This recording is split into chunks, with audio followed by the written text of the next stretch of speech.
Tournament খেলেছি, আমাদের দেশের ভিতরে কিন্তু বেশি টুর্নামেন্ট হয় নাই।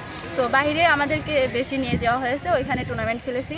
তো বাইরে যে দেশগুলো আছে ওদের সাথে খেলে আর কি এক্সপিরিয়েন্স বেশি ভালো, যার কারণে আমাদের দেশের ভেতরে টুর্নামেন্ট না হওয়ায় বাহিরের মেয়েরা কিন্তু বেশি আর কি আমাদের সাথে আর কি পেরে উঠতেছে না, যার কারণে হচ্ছে ওদের আর আমাদের মানে পার্থক্যটা অনেক বেশি হয়ে গেছিলো। আপনাদের নেক্সট টুর্নামেন্ট কবে?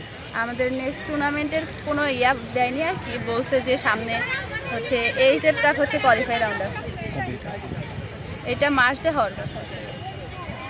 মার্চে কথা। আপনি হকিতে কেন আসলেন একটু যদি বলতেন? আরও তো খেলাধুলা ছিল, হকি মেয়েদের হকি তো ওইভাবে খেলাও হয় না।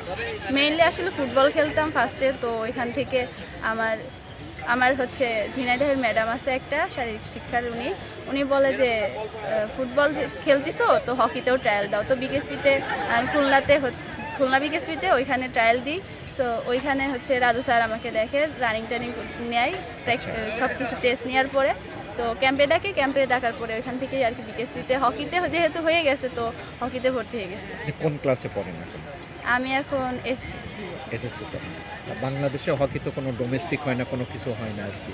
মানে ফিউচার কি আসলে যে এই হকিটা আপনি খেলতেছেন, না এমনি নিজের আনন্দের জন্যই খেলেন, কোনটা কী কারণে?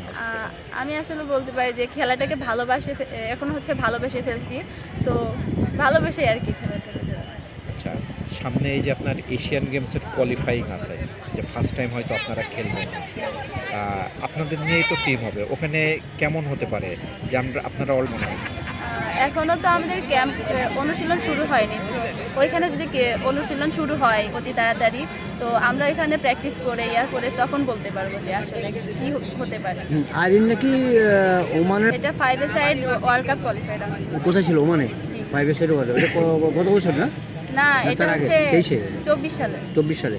আর 25 ছিল হচ্ছে এই। তোমার তো ম্যান অফ দ্য ম্যাচ ছিল পরপর 3 ম্যাচে না? 3টাতে না? এখন লক্ষ্যটা কি, টার্গেট কি রাখো?